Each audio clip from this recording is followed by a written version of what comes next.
Thank you, Zaylene. Thank you, Edward Fry Book Award Committee, and congratulations, Allison.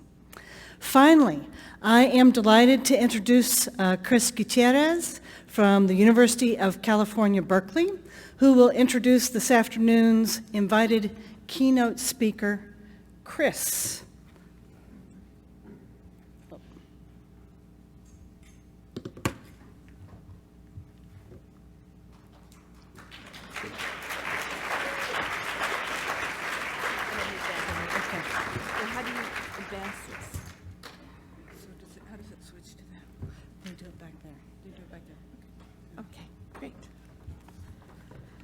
Colleagues, it's truly an honor to introduce today's speaker, Barbara Rogoff, Distinguished Professor of Psychology at the University of California, Santa Cruz. Professor Rogoff's work has been widely recognized for the significance and contribution of her empirical work on the study of the role of culture in human development. Barbara has served as editor of Human Development and the newsletter for the Society of Research in Child Development.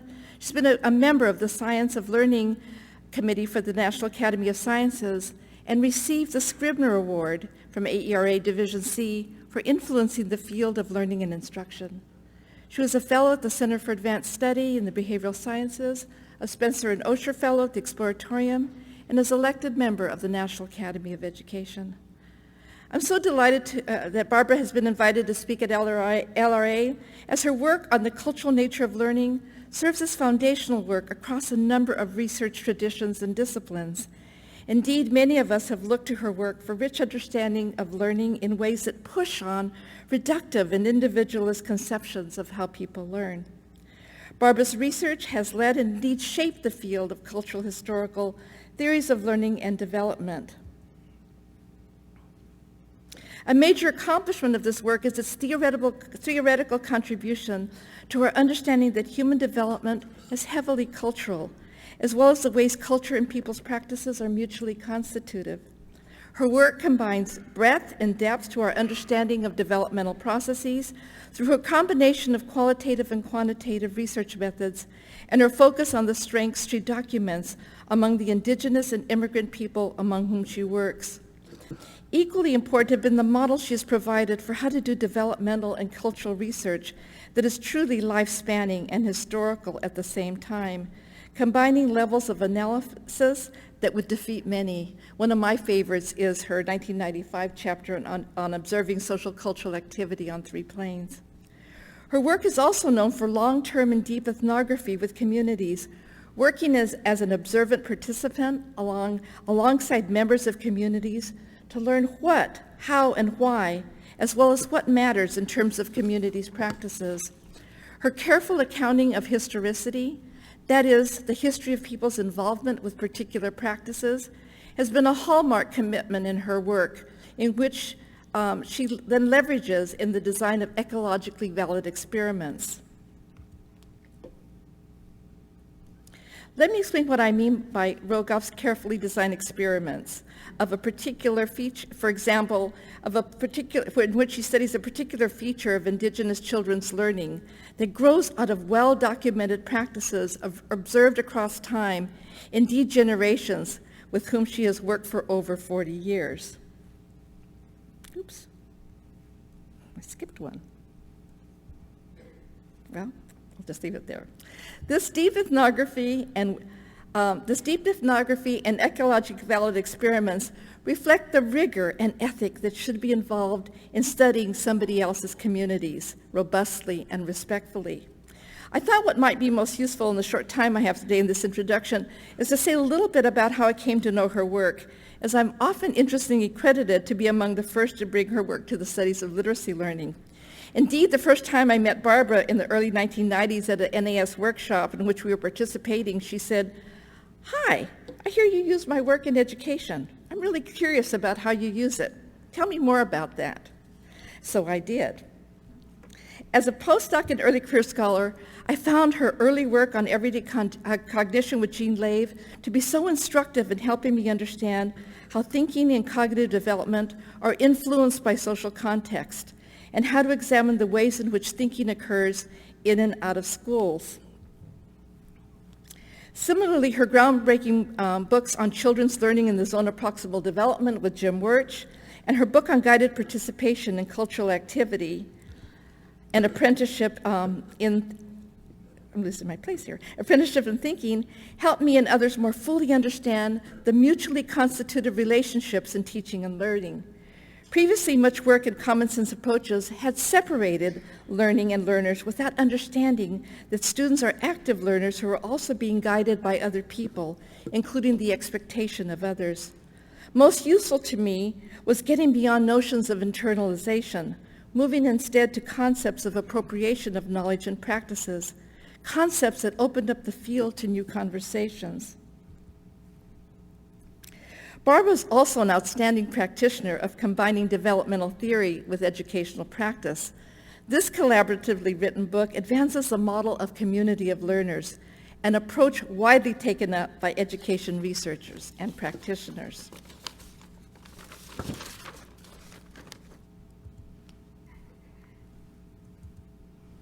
Barbara is also an artist and was illustrator in collaboration with Sheila Cole on my granddaughter's, Akira's favorite book, The Hen That Crowed, written by her friend, Barbara Rogoff.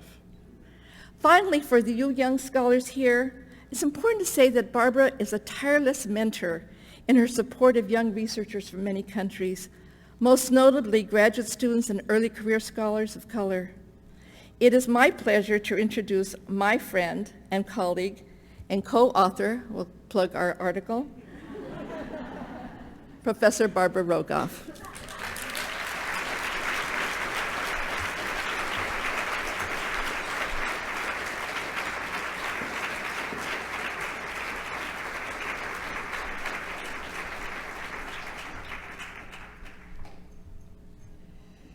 Is my microphone working? No, I think it's on. Is it working now? Lovely. Can't find anybody better to do an introduction than Chris Gutierrez. If you were lucky enough, she's just such a wonderful speaker and writer and friend and colleague. I gave some thought. I should get to my PowerPoint, get rid of Chris's for a second there. Oh, I'm sorry. You get to, no, you don't see what's on my screen. That's good.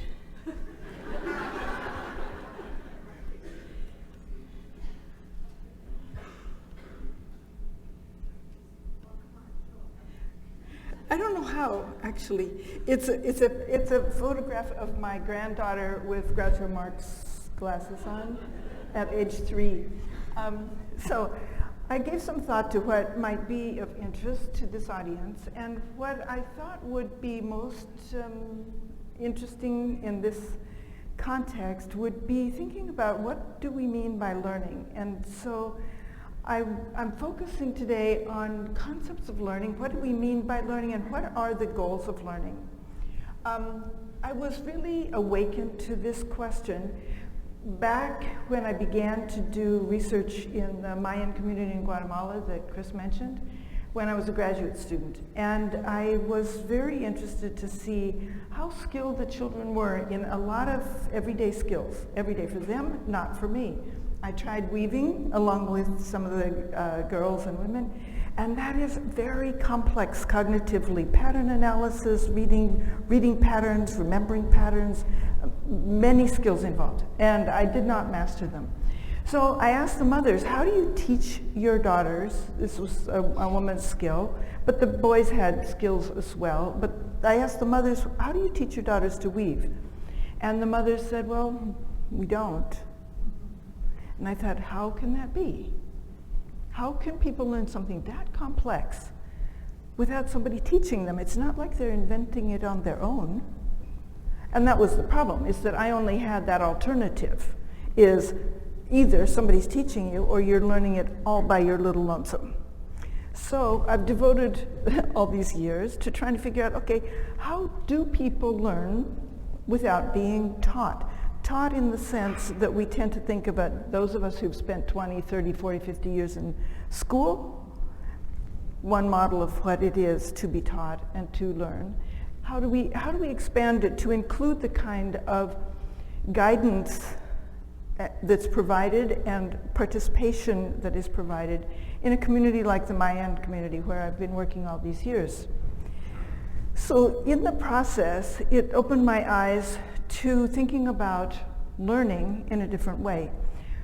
But some years later, I had a few kids, and my kids were ready for going to school. There was an innovative public school that was available that required parent participation. That's not what I had time for.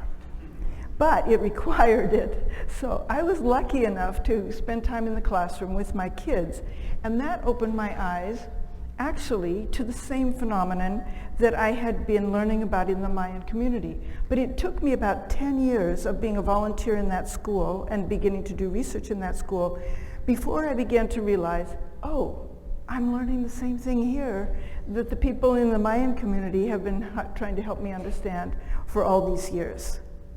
So those ideas have to do with being present, included, participating in what's going on as a contributor, as somebody who is just a part of things. That's really different than being taught in the version that I came in with when I was entering my research in Guatemala. You probably have figured out that the pictures on the left are some years back in my own life. So both in the Mayan community and in the innovative school that I'm going to be mentioning also. So my central theme is, what is the goal of learning, and how do we define learning? The way of organizing learning that I learned about both in the Mayan community and in this innovative school has to do with a phenomenon that my colleagues and I call learning by observing and pitching in to family and community endeavors. And for short, it's LOPI. Some of you may know it as intent community participation. We changed the name because nobody could say intent community participation, especially me when I was giving talks in Spanish. I just couldn't, I got tongue-tied over it. So we changed it. I usually would say intent community participation. What that really means is learning by observing and pitching in. And I thought, well, why not just call it learning by observing and pitching in? So that's what it is now, but it's the same phenomenon. In this way of organizing learning and supportive learning, the goal and the definition of learning is learning is a process, a dynamic process of growth. And another way to think about it or describe it is each person's transformation of their participation as a skilled, knowledgeable, caring, helpful contributor, and sometimes innovator for the collective good. So that's going to be what I want to expand on in the rest of my time. And some people still have their picture camera up? Okay. So before I give more of a description of it, I'd like to show you a video clip that gives an idea of the multifaceted nature of this way of organizing learning. It's not like you can just say there's one aspect to it. It has ramifications in a number of different, what we call facets. And it's built on the philosophy of learning that is the center of my theme today. And when I was preparing this talk, I thought, well, what do I do that connects with literacy? And so Cynthia Lewis is sitting there hoping that I don't say this. Said, it doesn't matter, you don't have to say anything about literacy. Well, but I kind of wanted to say something about literacy. I love embarrassing her. She's my new colleague at Santa Cruz. I used to be at Utah. The video is a literacy video. It's about learning to read Mayan hieroglyphs. And I will play it for you. It doesn't have any sound at the beginning, so don't be scared. It's about a minute. But notice all the different aspects of learning. The final key to the sounds of the glyphs would be found by David Stewart, whose education as a Mayanist began at an early age. His father, George, often brought him along on field trips to Mesoamerica. kid. What really got me, though, was while we were at Coba, there were a couple of monuments that were actually discovered. My dad would drop everything and work on drawing the monument. And I would just sort of look over his shoulder while he was doing that. And I thought, gee, this is pretty amazing. Thank He you. decided he would go out and draw some himself. So he'd take his crayons and paper and everything and go out and started drawing hieroglyphs. By the time we got back to the States, my inner soul had been so affected by that experience that I just wanted to keep going back.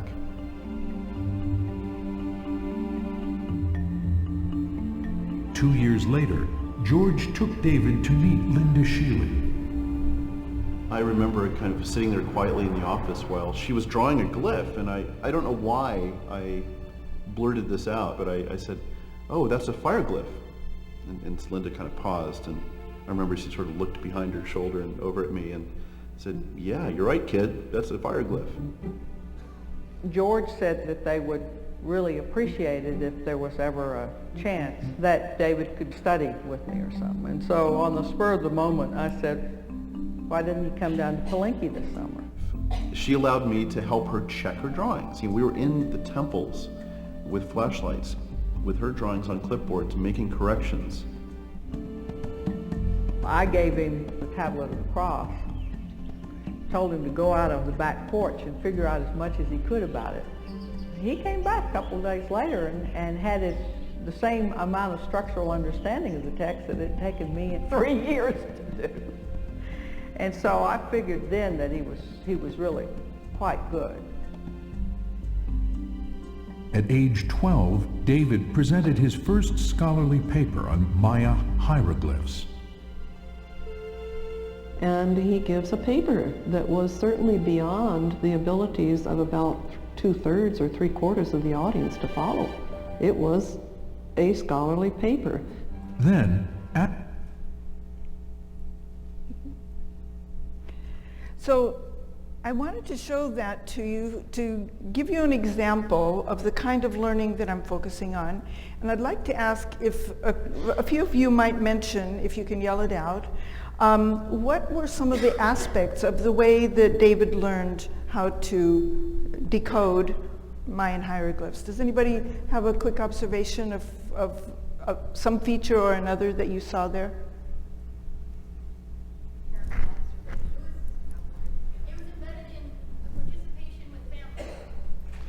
And there was one over here. Careful observation.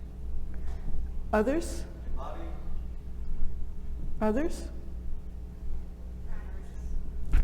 Practice. So the rest of what I'm going to be talking about is trying to elaborate on some of those sorts of suggestions as features that are the multifaceted nature of learning by observing and pitching in, and the kind of learning that involves growth as a skillful, knowledgeable, caring, helpful contributor to a community. Because I think that is a way of organizing learning that seems to be very widespread across indigenous communities of the Americas, but it also occurs in many other settings, like young David, who had the opportunity to be involved in that way of learning alongside his father and his father's collaborators, and then his whole field of decoding hieroglyphics.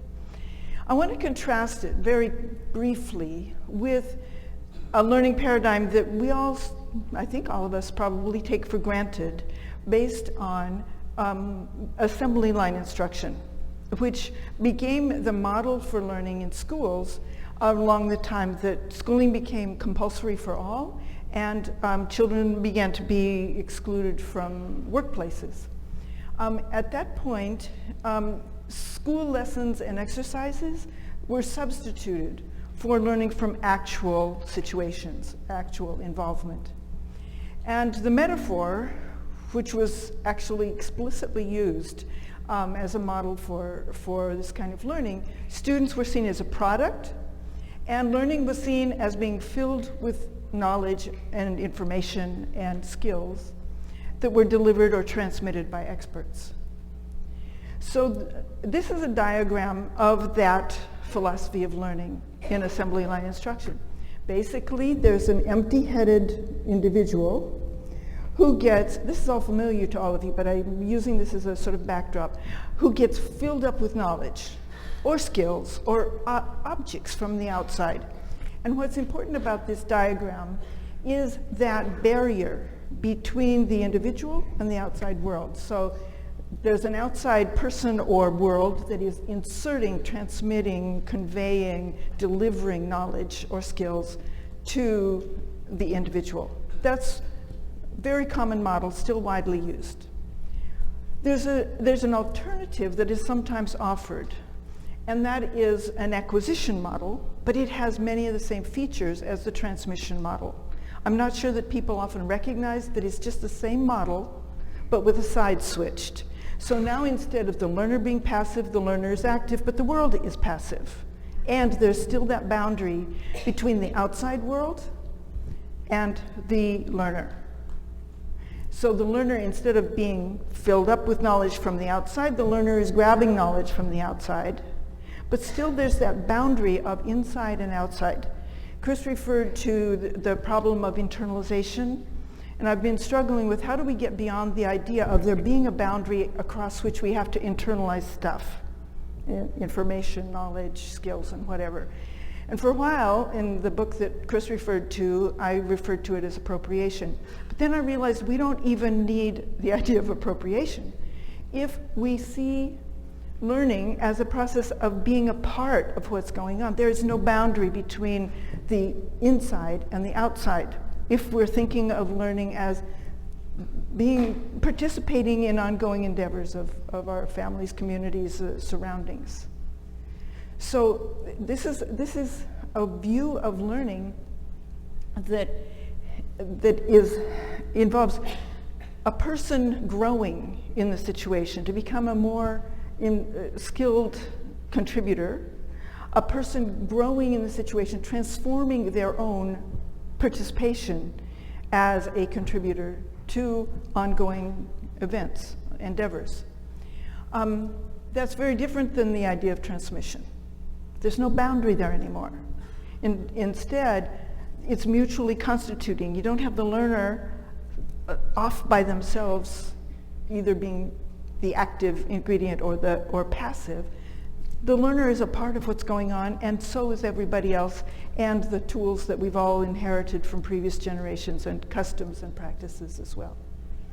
So I've been, for I don't know how many years that is, 1998 is when I published on this, maybe the first time. So 20 years or so I've been trying to think about what are the ramifications of thinking about learning as a process of transformation of participation, as a process of growth, instead of accretion of knowledge or just a collection of pieces of information and skills. How does that change what we do?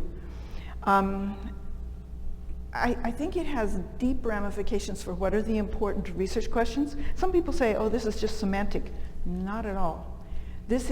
Our research questions are entirely different if we're not asking what gets the information across the boundary. There's no boundary, then that isn't an interesting question anymore. It's still a metaphor that may be useful. I'm not saying nobody should use the transmission metaphor or the storage metaphor. It still may be useful if we think of it as a metaphor rather than thinking of it as reality. I mean, sometimes we mistake the map for the actual terrain. And I think we have done that in psychology, education, across the social sciences, maybe across thinking in the current world, thinking that the metaphor of transmission across a boundary or a collection of knowledge, we think that's reality rather than just a metaphor for how we might think about what is the process of learning, what is the process of thinking and of helping somebody learn. So I believe that what I've been talking about here is a paradigm shift. It's thinking about learning in an entirely different way than the way we have with a boundary between the individual and the world. Does anybody know what this image is? Nobody? Some of you do. I know you do. I heard somebody say something, but I didn't hear what it was. Pictures of people. Good. But good. There's my IRE for the day. So it's more than pictures of people. It's a magic eye image. Some of you now you recognize when I say a magic eye image. If you looked at that the right way, you'd be able to see this hemisphere of the globe in 3 dimensions with North and South America on there, if you looked at it the right way. And I'm using this as a metaphor for a paradigm shift. You have to, if you were, and now some of you are trying to see it that way, it might be harder on the screen. In order to do it, you'd have to look at it in a particular way, and in a way that's different than the way you usually look at things. That's what a paradigm is, a paradigm shift is, looking at things differently. In order to do that, you'd have to kind of believe there might be something there if you went to the trouble to look at this differently.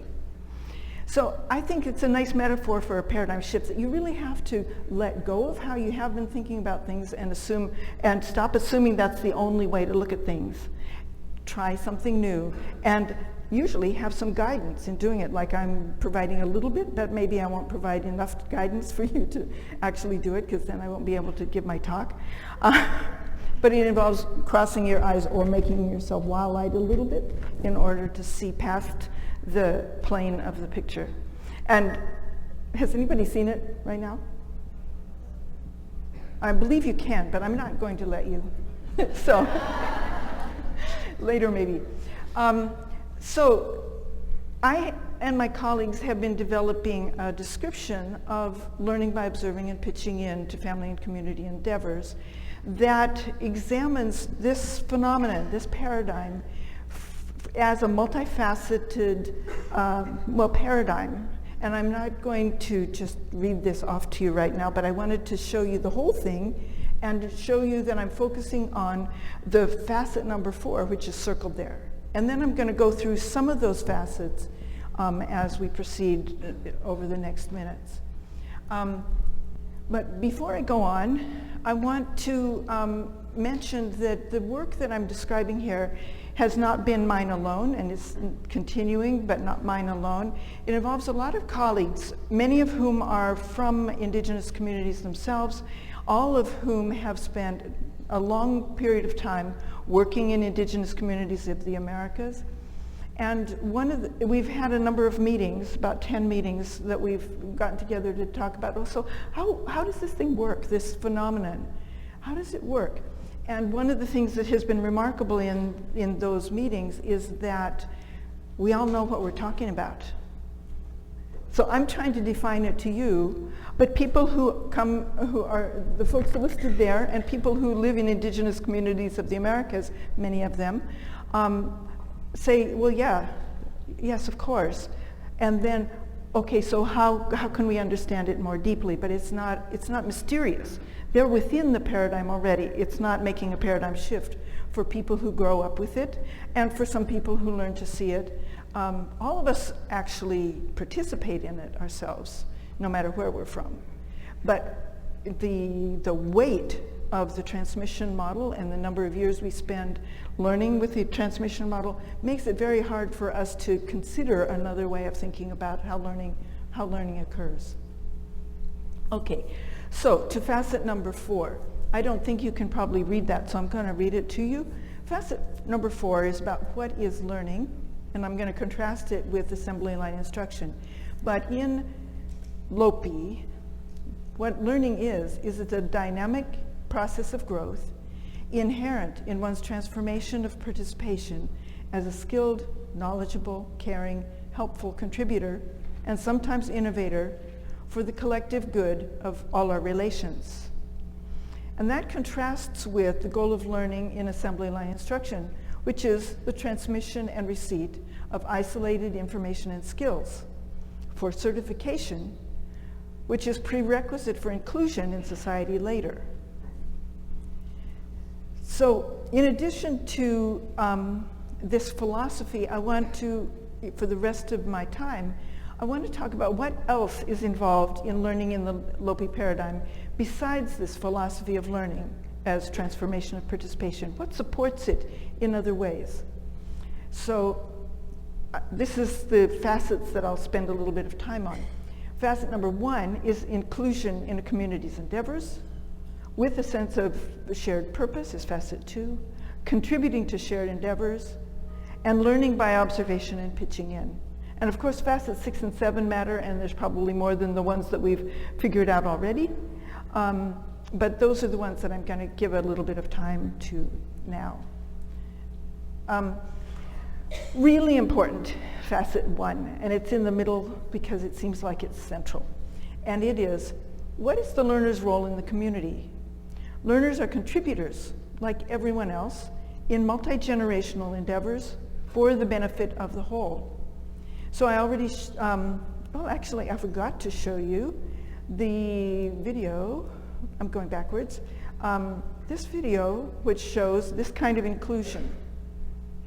This is a video from 1941 in the town that I've been working in Guatemala. And you see the girls were participants in getting water from the lake, like all the adults, even the little smallest girls. The smallest girls who had their own little small tinaja, that they were serious about bringing water up to their homes. It was not play, and nobody thought they were being cute. They were just helping bring water home. That's a really important point. They are a part of things. They are like everybody else, they're contributing. Okay, so I was planning to just remind you of those two little girls. The women who are sitting there behind them are not looking at them and saying, oh, how remarkable or how cute or how surprising. It's just, here's some more women bringing, small ones, bringing water to the household. Similarly, the kids, this is still 1941. I was not there in 1941. Every one of those kids practically has another child that they're taking care of. They're contributing, they're a part of things. They have something to do that matters. And in the process, that contribution is really central to their learning. On the right-hand image that you see there, the children are at a funeral. They are expected to be present. They're present like anybody else at the funeral. They have a chance to be listening in to what the speaker is saying about the meaning of life, the purpose of life, what happens after death. They're a part of things. There's many things that they can learn by being a part of things. And so facet number 1, central, is the inclusion of the kids in the important events of the community. Important little teeny events and important big events, both. Okay, something has disappeared from this slide. And this slide. And maybe it'll show up on this next slide. No. Okay. This was going to be showing you facet number 2, which I can, and it's not there either.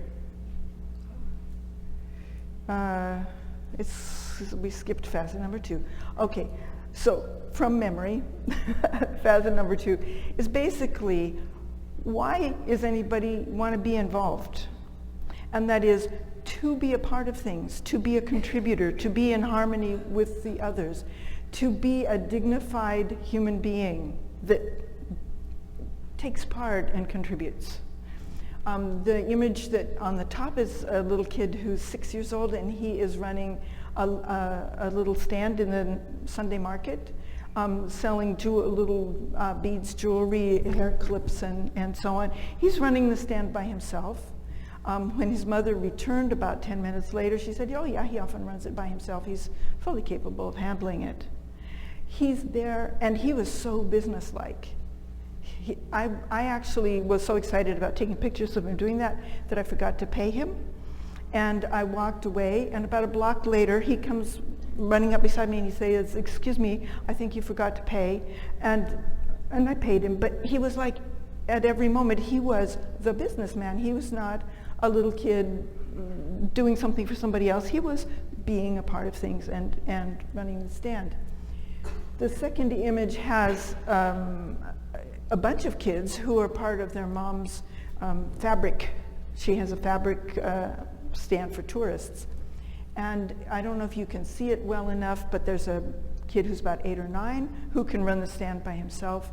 A little girl who's about 4 who can run errands to get change from a neighboring stand. And then, this is the part you might not be able to see, the mother's nursing a baby. The baby has its little beady eyes on me, the customer. That baby is already, by being included, having an opportunity to learn the sorts of things that are important skills for the kind of family business that they're involved in, including numerical skills for making change and the kinds of responsibility for running errands and so on. Similarly, learning, children are a part of preparing food, getting corn off of the cob, being a part of the funeral. They are an important part. In some indigenous communities of the Americas, experts cannot proceed with their craft unless a child or children are present, because the continuity of the culture depends on that. So the children are responsible to be a part of expert practice by being present and observing. So it's just an assumption that children are an important part of what's going on. And we see in other communities as well, learning by observing and pitching in. Many of us who are writers and heavy-duty readers find that our kids copy what we're doing. That's my grandson on the top right, reading Ethos. And he was 3 at the time. And what he was reading, what he was saying as he read, was Anna Corwin, Anna Corwin, Anna Corwin, which is his mother's name. And he was reading the article, her first article, that she just got published in Ethos. And you see behind him, bookshelf full of books. This is learning by observing and pitching in. In the second image, the little kid learning the hieroglyphics in the same way. The bottom image, some kids learning from cousins, peers, about how to use a computer. So all around us, there is this facet number 2 focuses on the opportunity to, the interest in learning, the motivation to be a part of things, to contribute, to be a decent human being who plays a role and contributes. Okay.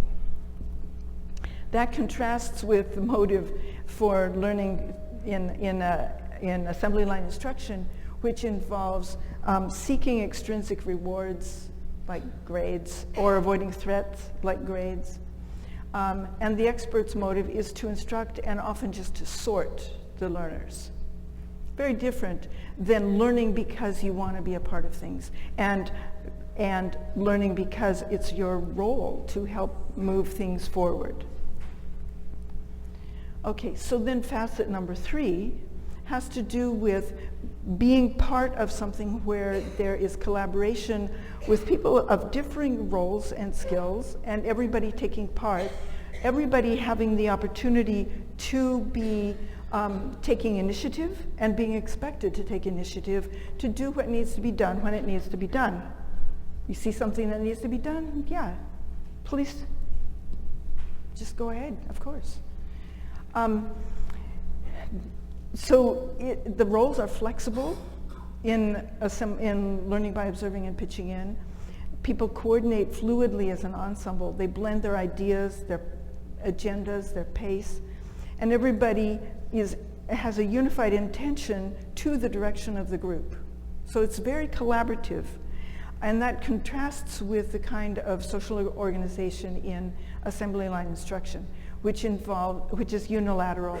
And an expert is directing the learners, controlling the learner's pace, attention, motivation, transmitting information, dividing up the groups, and not collaborating themselves in the endeavor. And the learner's job is simply to do what they're told.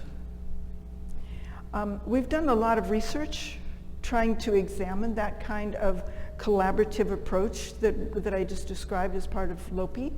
And we found that, well, let me just show you a little video here. The children, these are siblings in Santa Cruz area, Mexican heritage or European heritage, and they've been asked to create a route through a model grocery store, the shortest route they can because the little shopper has sore feet, and they're asked to do it together. So they have two goals, short route and do it together. So I'll show you what this pair of kids did.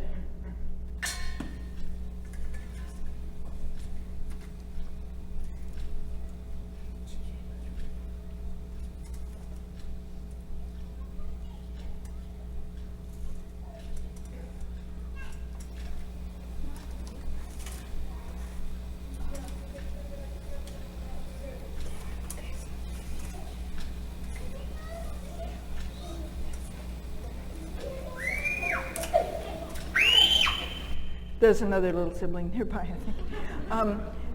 You could see that they were fluidly collaborating together, consulting with each other, not getting in each other's way, working on it in a very flexible, collaborative manner.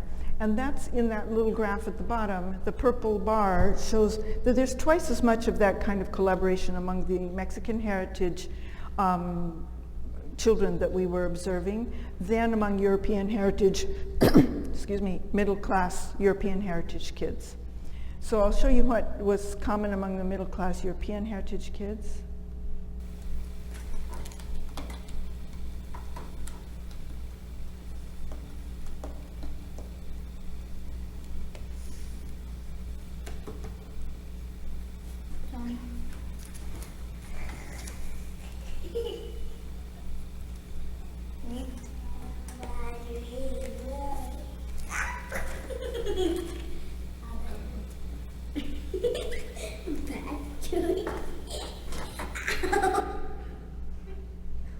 I don't know if you could tell exactly what was happening there, but she tried to make a suggestion. He ignored her, and then she plopped herself down on the floor, started kicking him, and he was kicking her back as he was doing it by himself. So the things that we saw commonly among the European heritage middle class kids were not that fluid collaboration stuff, but either one kid took over and did it all by themselves, or one kid took over and told the other kid what to do, who carried it out as an employee of the boss, or they took turns, but that also is not, it's a way of not getting in each other's way. It's not really collaboration. It's not thinking together. It's not making decisions together. It's finding a way to divide it up rather than one person taking over. They take turns taking over. So this is an illustration of facet 3 that we find in a number of studies. That was just one example. A number of studies we find that the children from indigenous heritage communities and also Mexican immigrant communities that are likely to have heritage in indigenous communities of Mexico or Central America are twice as likely, in most of the studies, it's twice as likely to be involved in that flexible, collaborative way than European heritage middle class kids. We also find that the Mexican heritage kids whose families have lots of schooling, like the middle class European American kids, are in between or sometimes look pretty similar to the European heritage middle class kids. And I'm not attributing that just to schooling, because schooling comes with it, is part of a whole constellation of related differences in the families and the communities of those children. But there's something, schooling could be playing a pretty active role in that as well, given the way schooling is organized, or is often organized.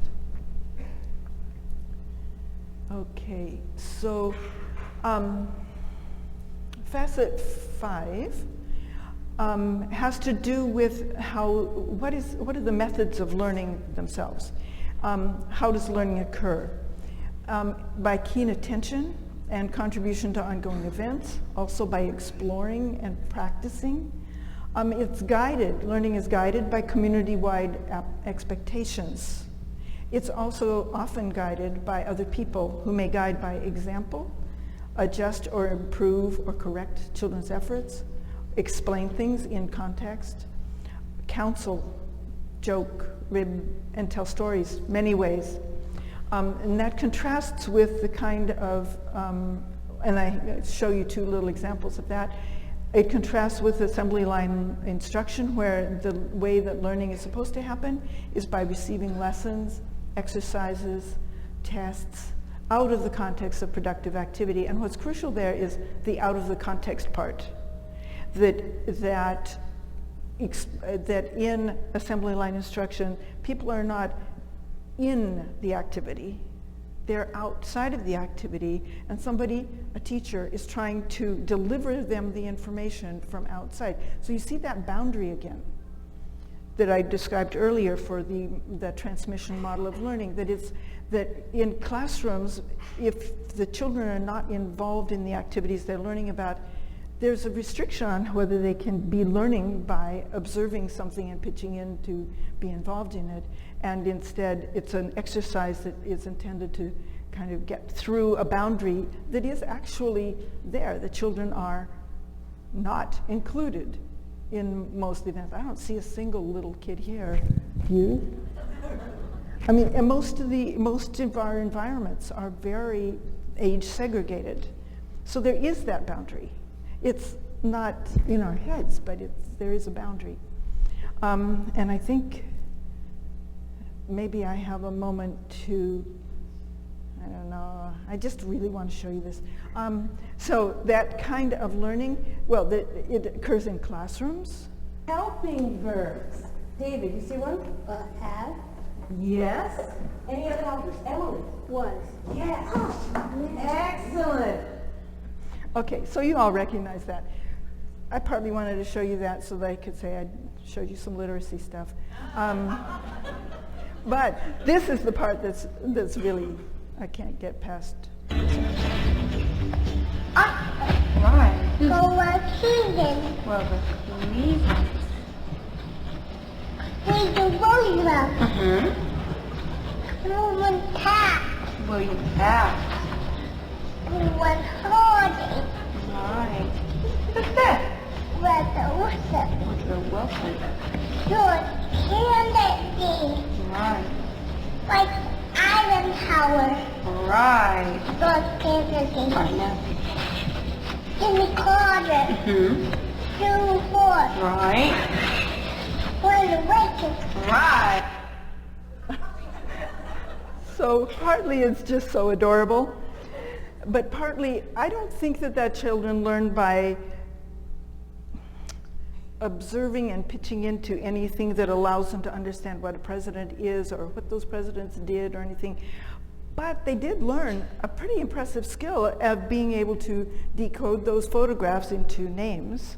And I think it may be an example of assembly line instruction, unless we take it a little further out.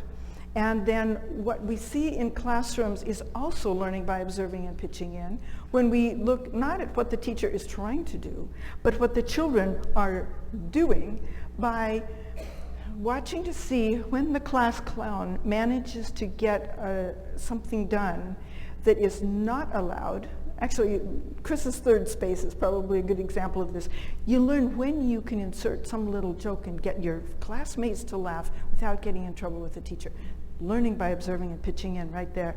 The whole hidden curriculum of classrooms is probably learned, well, not all of it. There's probably some teachers who help children learn this, but a lot of it is learned by observing and pitching in to see what the other kids do, the more experienced kids, see what happens if you try this or that.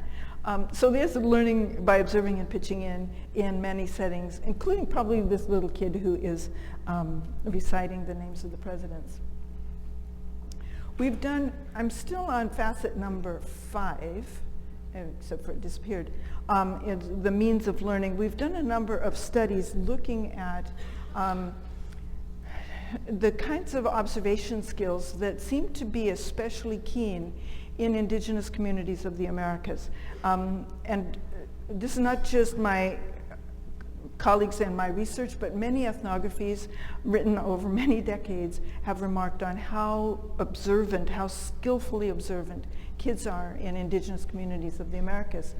In this particular study, we set things up so that the research assistant is showing the big sister how to make a toy mouse that runs on a rubber band. And the little brother is seated to the side and given a little, it's actually a do-nothing toy, that's its name, which does nothing except for it's a crank that moves around. It gets pretty boring after a little while, but it tells the child, you're not part, it tells the little brother, you're not part of the main activity over here where research assistant is showing the sister how to make a toy. But as the research assistant seats the little brother, she says, in a couple of minutes, you'll have a chance to make this jumping frog. And she demonstrates the blue jumping frog that's sitting there. So he's just waiting. And we're interested in seeing, what does he do while he's waiting? Nobody has said you need to be part of the situation. In fact, they've said you're not really part of the situation, but they're not excluded either. So we watch to see what the kid who has an opportunity to observe but has no obvious reason to need to, what do? And this is in the Mayan community that I've been working in for many years. And I'll play you this clip.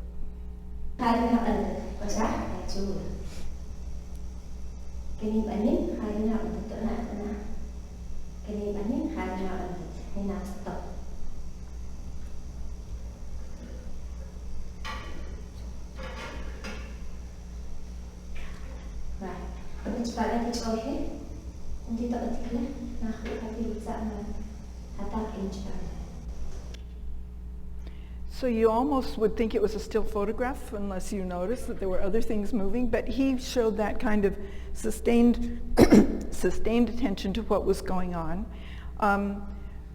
And so did the other Mayan kids whose moms did not have much schooling. They showed twice as much of that kind of sustained attention as did European American middle class kids. And all three of the images on your right are European American middle class kids. I'll show you a clip from one of them. Let's do this first. Roll this up. Oh no, it's going out of control. It's crashing everything in sight. It's going to explode. Leave about this much. This much. Oh, that's great. Oh, that's great. Now, next step. Well, he did look over there, but it doesn't give the impression he was looking over there to learn anything from what they were doing, but to see why the heck they weren't paying attention how cute he was being. And we saw that much more commonly among the European American middle class kids. We also looked to see how easily those children a week later, when given the opportunity to make that toy, how easily they could do it without needing much adult help. And the Mayan kids whose moms didn't have much schooling, hardly any schooling, not only had they observed a lot more than the European heritage middle class kids, but they also needed much less help to do the toy, to make the toy that their sister, in this case it's a sister, that the sister had been making, had made a week before. Mayan kids whose families had quite a bit of schooling were closer to what the pattern of the European American middle class kids. So the kind of keen observation that we've observed in this study and a number of other studies with Mexican immigrant kids to California, same pattern. There seems to be, like the skilled fluid collaboration that we see with kids in the indigenous heritage backgrounds, we also see very skilled, keen observation among children from those backgrounds. And that fits with the idea of the Lopi model. So back to facet number 4, which is what I want to be focusing on most. It has a growth of skills and knowledge as central to what it means to be learning. Of course, if you're going to be a contributor, you need to know how to do things, and you need to have information. But it's not the only thing that's a part of learning in Lopi. You also need to apply things well in real life. You can't just, you're not smart if you only have lots of information. You're smart if you can use it responsibly to contribute. And we've got a number of studies looking at what are some of the other aspects of learning that are key to being a skillful contributor. One of them is being a responsible collaborator. One of them is contributing with initiative without being asked. And for those of you who know Mexican Spanish, being, I'm thinking of a different term, being acomedido, if you know the term, helping without being asked. Also, showing consideration for the direction of the group. So if something is going on, looking to see when is a good moment to make a suggestion or to ask for help. And in a number of studies, we found that the Mexican heritage kids in California were more likely to contribute with initiative without being asked, and to show the kind of consideration of the timing of other people that you're involved with in the group. Those are both examples of ways that being a skillful contributor involves more than just knowing how to weave or knowing how to read, but knowing how and when to offer that to the ongoing endeavor, and also how to innovate solutions that are an improvement on the current ways of doing things, which are also expected.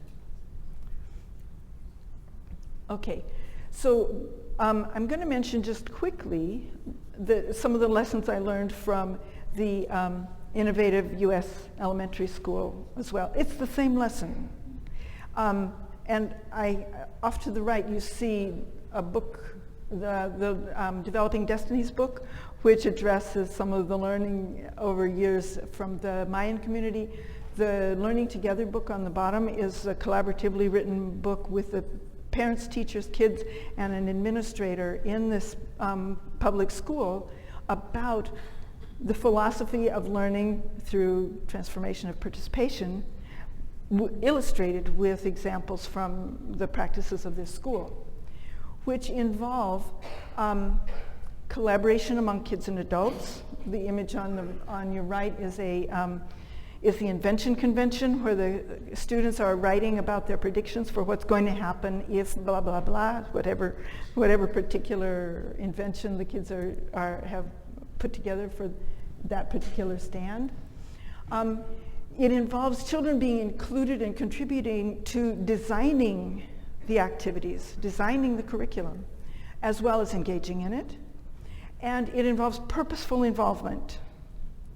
So I think that's a very under-researched and under-examined aspect of learning in general.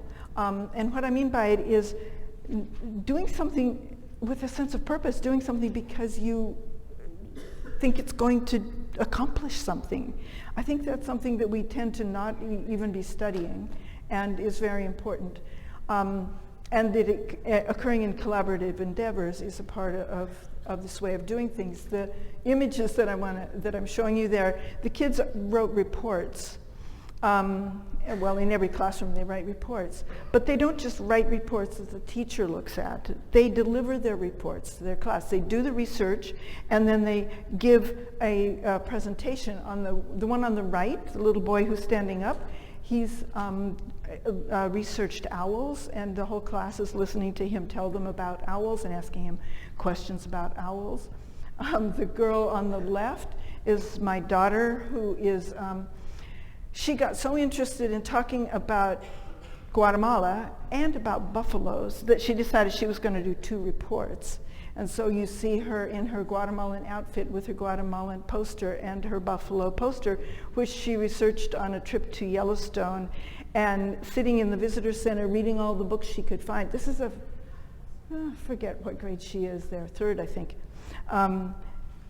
Reading all the books on buffaloes, and when she was asked later about having homework, she said she had no homework, but she spent a large part of her vacation reading books about buffaloes. So it's a purposeful involvement. It's not like somebody making you do stuff. And then finally, learning by observing and pitching in to ongoing conversations and projects, which do involve guidance from both peers and adults. And in the image on the bottom, there's a teacher is showing the children an aspect of writing, which they're going to use for something that they care about, which is a whole different thing than a teacher showing some aspect of writing that the children are going to be either tested on or nothing is going to happen with. But they need that information in order to accomplish something that has a purpose that they are committed to. So in this innovative school, we see many of the same features of LOPI that I've been describing already. So my learning about learning being a process of growth and transformation and participation, I am grateful to the people whose practices I've been able to be involved in, learning by observing and pitching in myself, and in both the Mayan community and in this school. And I think that if we had a chance to be paying more attention to this way of learning, we could be using it in many ways in our own lives, including family life, but also in school settings, when we're trying to figure out what can we do other than assembly line instruction, which I don't think anybody who knows the research thinks. For the last 100 years, we've known that assembly line instruction is not a very effective way for people to learn. But if we don't have some articulated alternatives, it's hard to replace it. I think that's one of the problems. And so by figuring out how learning is organized in this, how learning is conceptualized and what are the other aspects that are associated with it, this provides one alternative way to the transmission model that we could think about how learning occurs and sort of loosen up our assumption systems about transmission being real, the only way, and think about that there's other ways. And I'm not trying to argue that LOPI is the only alternative, and it's not an opposite to assembly line instruction, but it is an alternative that I think has a great deal of importance, not only in the lives of indigenous people of the Americas, but in all of our lives. When we really learn something, it may often be through observing and pitching into something that we have some commitment to and we have a chance to contribute to. Those may be features that really matter to us and to the children that we are trying to help learn anything that we want them to learn. So I think that's probably about time. I don't know if there's time for any last question or comment. If we have one, question or comment? I think maybe that's the comment.